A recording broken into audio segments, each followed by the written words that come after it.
안녕하세요. 책 읽어드리는 집사 백종환입니다. 지원주택은 지역에서 홀로 서는 것을 돕는 집이라 했습니다. 지원주택 현장에서 경험한 실무자의 마음을 흔들었던 삶의 변화, 그들이 느낀 혼란, 해결할 과제에 관한 이야기, 지원주택 사람들입니다. 지원주택은 실질적으로 자립생활을 선택할 수 없었던 배제된 이들, 즉 발달장애인, 정신장애인, 신체적 혹은 정신적 어려움을 겪고 있는 노인, 만성 노숙인, 위기 상태의 청년들이 지원주택을 통해서 자기 집을 유지하면서 생활할 수단이라고 전문가들은 설명하고 있습니다. 독립적으로 생활하는 것이 쉬운 것만은 아니지만 자신만의 공간에서 스스로 선택한 삶을 살아가는 사람에게는 변화가 있다 했습니다. 이 책에 실린 사연들은 지원주택에서 어떤 일이 일어나고 있는지를 그곳에서 일하고 있는 사람들이 기록한 글들입니다. 지금껏 경험하지 못했고 아직도 의심되는 자립생활, 그동안 시설이나 병원, 거리에서 노숙을 선택하도록 강요된 이들의 삶이 있었습니다. 자립생활을 돕는 지원주택 사람들의 이야기. 오늘은 프리웰 지원주택에서 자립생활을 지원하는 김건우 코디네이터가 전해주는 이야기입니다. 나와서 살아도 괜찮아. 김건우.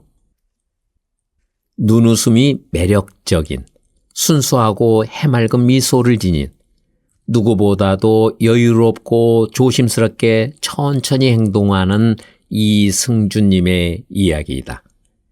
2019년 11월 19일, 부쩍 추워진 날, 김포로 가는 길은 설렘 반, 걱정 반이었다.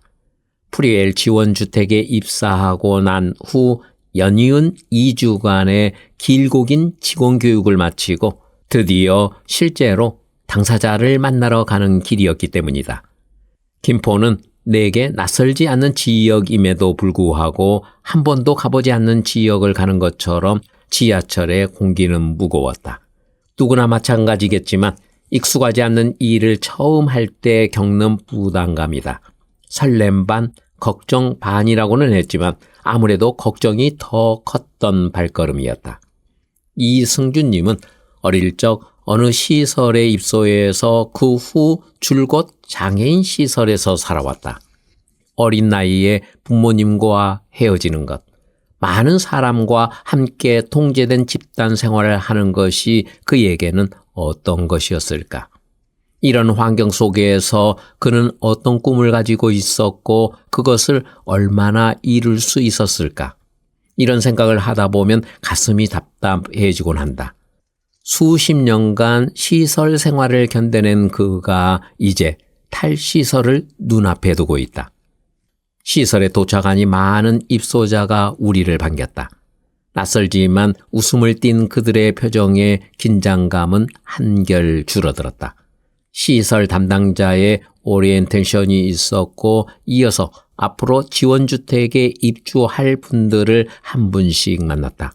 이승준님과의 첫 대면이었다. 그의 첫 인상은 어린아이 같은 순수함이었다. 뚜렷한 이목구비, 하얀 피부, 맑은 눈망울, 가끔 보이는 미소가 인상적이었다. 그 전에 이야기는 듣기는 했으나 직접 만나는 느낌과는 달랐다. 대화를 시도했다. 지금 무엇을 하고 있는지, 이사 준비는 잘 되고 있는지, 이사 오면 어떤 생활을 하고 싶은지 등을 물었다. 그러나 이승준님은 가지고 있는 블록에만 집중했다. 가끔 쳐다보기는 했지만 매우 짧은 아이 컨택트였다. 아무래도 낯설어서 그러리라고 생각하고 있던 중 가지고 놀던 블록을 나에게 건네주었다. 그러면서 웃음을 지었다. 그동안 걱정했던 마음이 눈 녹듯이 사라져버렸다. 이런 것이 공감이 아닐까 하는 생각이 들었다. 대화보다는 같이 놀이를 하면서 공감대를 만들었다. 헤어질 시간이 되어서 입주하는 날 보자고 인사를 하며 그날의 만남을 마무리했다. 돌아오는 길, 무언가 홀가분한 기분과 앞으로 어떻게 해야 할지 고민되는 심정이 교차했다. 무엇보다도 이승준님은 과거보다 더 행복해야 하고 그것이 나의 임무라는 생각이 머릿속을 맴돌았다. 잊지 못할 겨울날 2019년 12월 2일 분주한 입주 기념식이 있었다. 이날을 얼마나 기다렸던가. 드디어 선우빌이 온기로 채워지는 순간이었다. 11월 한 달 동안 우리는 이승준님을 비롯한 입주민 10명이 안정적으로 정착할 수 있도록 정신없이 준비해왔다. 이사 오는 이들의 기대를 얼마나 충족시킬 수 있을까? 도착했을 때 실망하거나 언짢아하면 어쩌지? 살면서 어떤 어려움이 나타날까? 여러 걱정을 했다. 그들은 단순히 이사를 오는 사람이 아니다. 시설 생활이라는 기나긴 터널을 나와 자기 공간으로 새 출발을 하는 의미심장한 변화를 겪고 있는 사람들이다. 입주 기념식 당일 우리는 분주하게 움직였다. 미리 정해진 활동 지원사들과 함께 풍선을 불고 선물을 챙기면서 입주하는 사람들을 맞을 준비를 했다. 지역의 장애인 자립생활센터 등 관련 단체의 활동가들도 와서 함께 준비를 도왔다. 유난히 추운 날이었지만 선우빌의 온도는 점점 높아졌다. 깨끗하게 정리된 앞마당, 현수막과 메시지가 적힌 풍선들, 판넬에 기록된 자립 과정, 준비는 끝났다. 드디어 이승준님과 입주민을 태운 버스가 도착했다. 한 분씩 내릴 때마다 박수와 함께 축하 인사가 쏟아졌다. 그는 노란색 패딩을 입고 고개를 푹 숙인 채 휠체어를 타고 있었다. 인사가 끝나고 환영식을 할 장소로 이동했다. 휠체어 손잡이를 꼭 잡은 손은 긴장되어 있었다. 이제 새로운 출발이다. 행사가 끝나고 짜장면으로 점심을 먹은 후에야 살 집으로 올라갔다. 집안 구석구석과 정리할 짐들을 보면서 어떻게 배치할지 구상했다. 이동 동선도 고려하고 생활에 필요한 것과 선호하는 것이 무엇인지 생각하면서 이삿짐을 풀었다. 이승준님은 김진영님과 함께 한 집을 사용하기 때문에 서로의 공간도 고려해야 했다. 공간을 하나씩 채워가면서 지원주택의 삶이 시작되었다. 나도 그와 함께 지원주택에서 새로운 출발을 했다. 이승준님, 너무 걱정하지 마시라. 이승준님은 혼자가 아니다. 우리도 있지만 생각보다 주변에 도움을 주는 이들이 많다. 오늘은 아무 생각 없이 푹 주무시기를 바란다. 진심으로 입주를 축하한다. 가득한 웃음, 생활의 온전한 변화. 2020년 5월, 입주한 지 벌써 150일이 지났다. 녹음이 짙어지면서 이승준님의 생활도 점점 여유로워졌다. 입주 후의 분주함은 지나가고 안정된 삶의 패턴이 자리를 잡았다. 좋아하는 놀이 도구도 점점 늘어났다. 새로운 자극을 찾고 그것에 익숙해지는 모습을 보인다. 안정된 삶이 새로운 시도를 하게 돕는 듯하다. 코로나로 인해 자유롭게 외부 활동을 할 수 없어서 선택의 폭이 넓지 않는 것은 아쉬운 점이다. 선우빌 주변에는 시장이 있다. 마트, 반찬가게, 음식점 등이 가까워서 필요한 물건을 편하게 살 수 있다. 은행도 가깝다. 기존에 가지고 있던 통장이 있었지만 생활비 관리를 위해서 통장을 하나 더 만들었다. 의원과 약국도 많아서 쉽게 이용할 수 있다. 특히 좋은 것은 산책할 수 있는 공원이다. 전철 역사에 한적한 공원이 있고 1km 정도만 가면 큰 공원도 있다.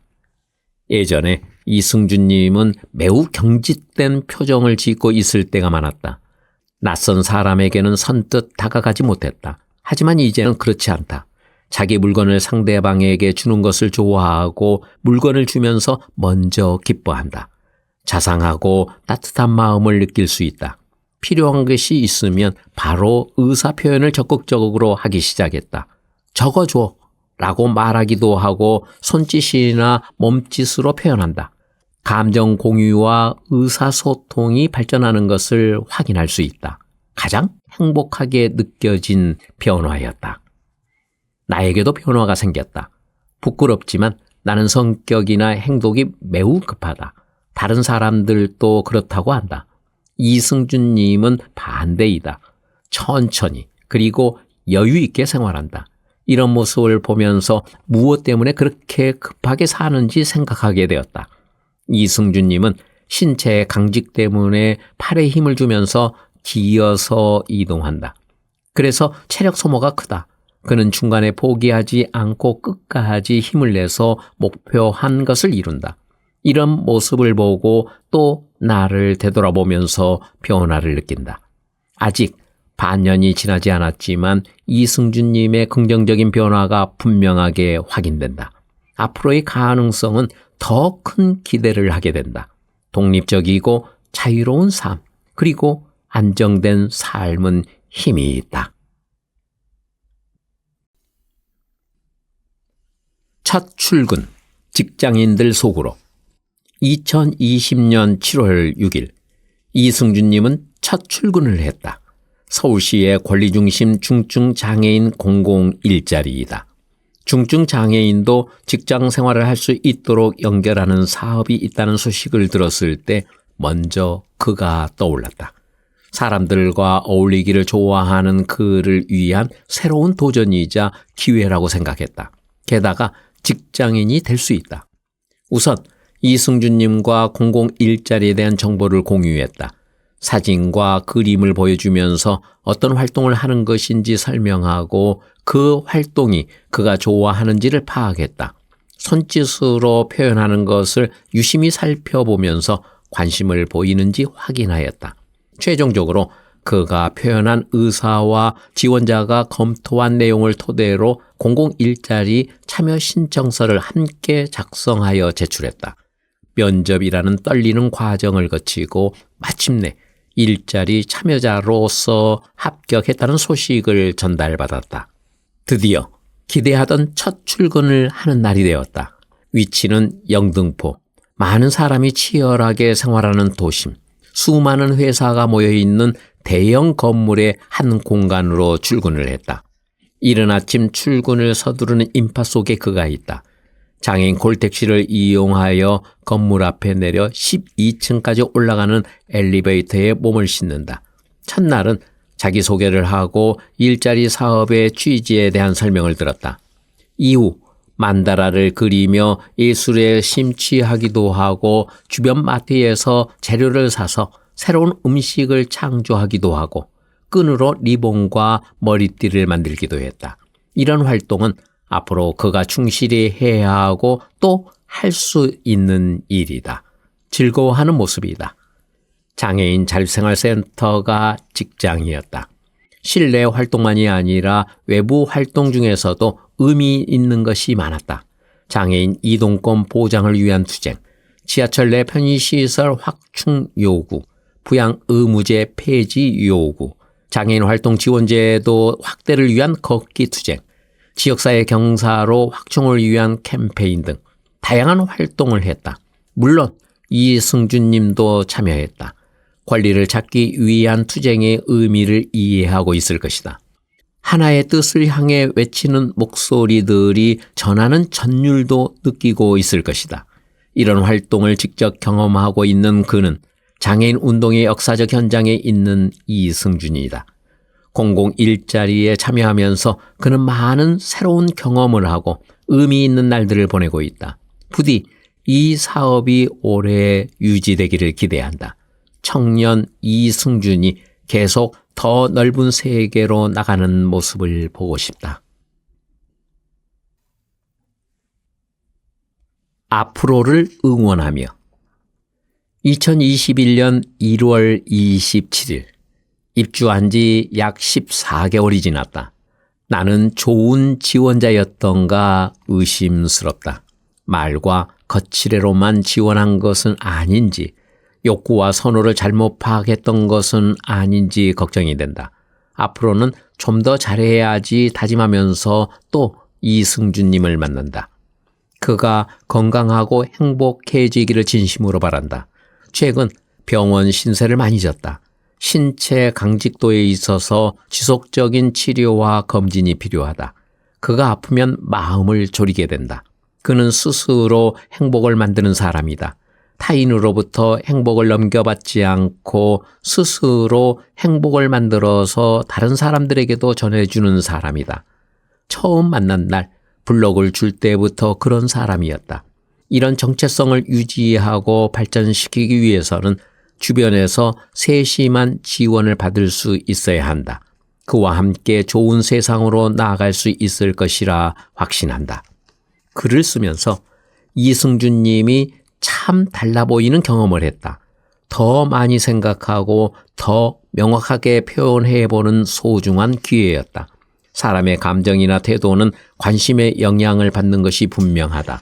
좀 전에 그의 집을 다녀왔는데 그를 마무리하면 또 찾아가 볼 작정이다.